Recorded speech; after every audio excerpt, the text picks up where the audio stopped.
So what we asked ourselves is, what is it that the profession, and in this case PwC, is good at, and what does society need? The level of trust continues to wane. So helping build trust in society became a huge opportunity and ultimately an obligation, not only for, again, the brand of PwC, but for each and every one of our thousands and thousands of employees around the world. We took a different tact in terms of building this out. We didn't create it at the corporate center and then push it out.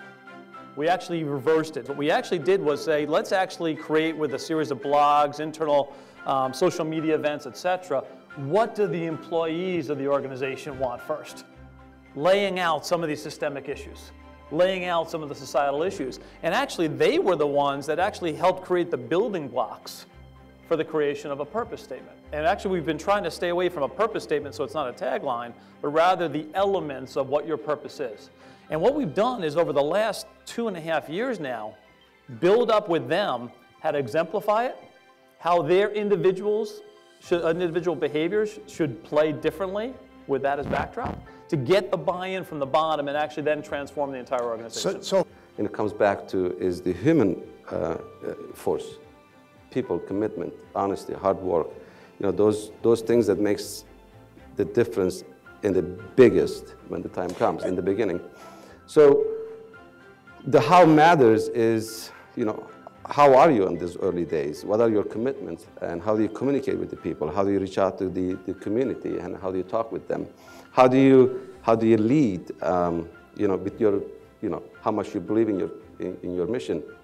And it turns out that I was in that town for 7 years, never left, and worked with everybody every day in the factory, later on building the company.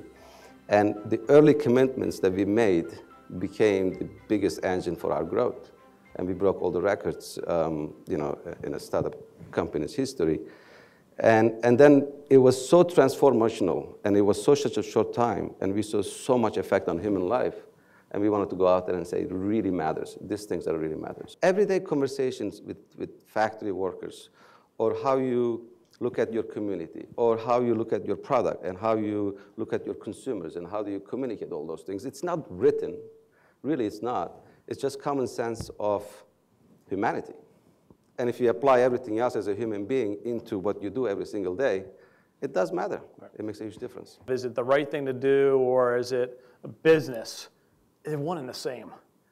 The long-term sustainability of any organization going forward has to be more worldly, more aware of its stakeholders, and for purposes of the next generation of consumers, the next generation of employees, the next generation of their regulators, whoever it may be, the next generation of the community leaders they have to interact with, that group of stakeholders is going to expect this.